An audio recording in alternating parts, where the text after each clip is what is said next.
What's going on, guys? This is Ryan with the RK Outpost, and there's just not really anybody left, even the people in the media who have been trying to spin The Rise of Skywalker as some grand box office success, even though it's just barely going to crack $1 billion, even though it's going to make less than The Last Jedi.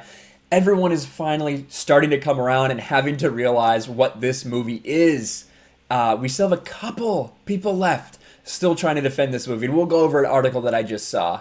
But everyone's talking about this. Box office Rise of Skywalker suffers massive 81% plunge, something only a few movies in history have ever had, from opening weekend to third weekend, from around 175 million to like 33 million.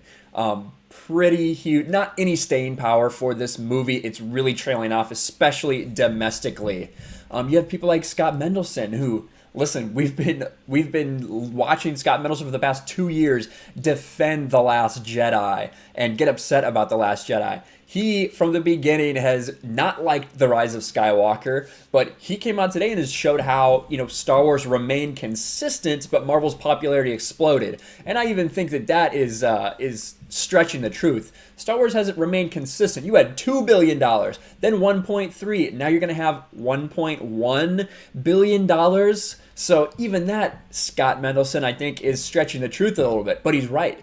Marvel's popularity did explode while Star Wars has stagnated. And Disney in general is coming up with huge box office hits while Star Wars is going down. I mean, you think about all the things that have been released. He even says it here. In a year packed with Walt Disney and or Marvel Cinematic Universe biggies, it'll only be the year's 6th biggest global grosser. Now that is something that I don't think anyone from Disney, if you would have told them in 2012 or in 2015 when they launched Force Awakens, that by the time you got to episode 9, The Rise of Skywalker, that this movie, not only would it gross less than the two before it, it would gross less than 5 other random movies this year. That would be pretty insane. But I did find this Screen Rant article here, how The Rise of Skywalker's box office compares to The Last Jedi's. Even though, and this says, J.J. Abrams' Star Wars The Rise of Skywalker is a box office success, but it seems to be falling behind Rian Johnson's Star Wars The Last Jedi. That's a very nice way to phrase it. It's been behind it the entire time. So there is a little bit of spin in this article, so I kind of wanted to go over it from their perspective. And I will just say, a box office success, just because something is slightly in the black based on the reported budget that we have, that probably doesn't even encompass what it actually cost to make this movie, that doesn't mean it's a box office success. This movie should have been doing a ton more than it did, but let's go ahead and read it. Star Wars The Rise of Skywalker is a massive box office success by any measurement. No, you're wrong. It's simply not. If I spend, let's see, $300 million on production and then another $250 million on advertisement, so it's $550 million total. If I only bank $1 billion in the box office, that is barely making any money. That is not a massive box office success. Just saying. Things like Joker, massive box office success, 55 million to $1 billion. That is what we're freaking talking about, right? Having grossed 417 million domestic and 400 million international over just 2 weeks, it's clear this mega budgeted tentpole is well on its way to profitability. And of course, it has crossed the $900 million threshold. He's using last week's numbers for some reason, even though this article just came out a couple hours ago. But however, when looking over its box office figures, one can't help but begin to wonder how its box office performance fares when compared to The Last Jedi. Well, spoiler alert, not well. Rian Johnson's Last Jedi opened strongly at the worldwide box office, but its domestic gross fell sharply from the $936 million domestic haul J.J. Abrams' Star Wars The Force Awakens brought in 2 years prior. But it still generated a massive $620 million domestically, a number only a handful of movies have ever passed. That's true. Even though, it did fall off significantly. $1.3 billion to the $2 billion The Force Awakens had. Really tells you how people felt about The Last Jedi. So far, this newest Abrams-directed movie has had a whirlwind of a box office ride that's seen it hit some lows, but also make up ground over the extended holiday, like many of us predicted it would. In the end, Star Wars Rise of Skywalker may not be enough to pass The Last Jedi, but it will certainly be an astounding success regardless of its final count. See, this is where the spin comes in. You still have people trying to spin this in their favor, and it's just not buyable. I don't see many people falling for this. The Rise of Skywalker had the worst sequel trilogy opening weekend. Like we talked about, 177.3 million. It was closer to Rogue One's, a non-sequel trilogy, a non-trilogy movie, just a standalone movie, than either of the openings for the other two installments of the sequel trilogy. For comparison's sake, it was 20% behind the $220 million debut of The Last Jedi. To boot, it proved to be the most front-loaded, as it made just over 50% of its opening weekend from its first day of release. Wow! I didn't know that either. That's insane, actually. So, it died after people realized what this movie was. Interesting. When movies are this front-loaded, it's widely attributed to mixed word of mouth among audiences. There you go. Granted, it opened closer to Christmas Day than its predecessors, likely curbed business somewhat since people could be busy with festive celebrations. However, its doubtful opening 2 days closer to the holiday than The Force Awakens had an immense impact on its opening weekend. There was hope for Rise of Skywalker, though. It wouldn't be found in its opening weekend, but rather the days to come. And then here they're looking at different daily grosses. And I talked about this specifically. Once you got in the holiday, comparing the daily grosses of individual Star Wars movies, one can see The Rise of Skywalker had significantly bigger daily grosses on the 4th, 5th, 6th, and 7th days compared to The Last Jedi.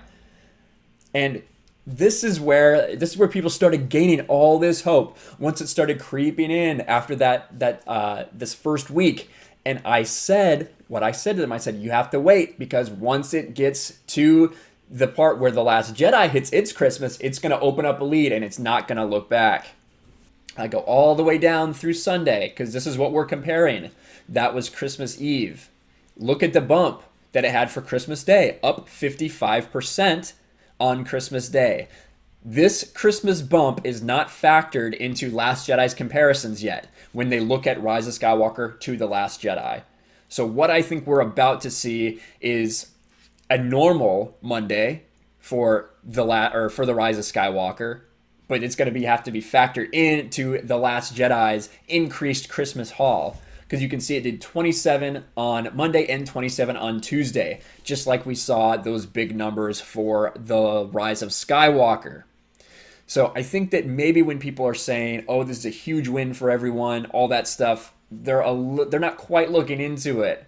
Although I do agree that drop is less, it's because you're factoring in that holiday boom.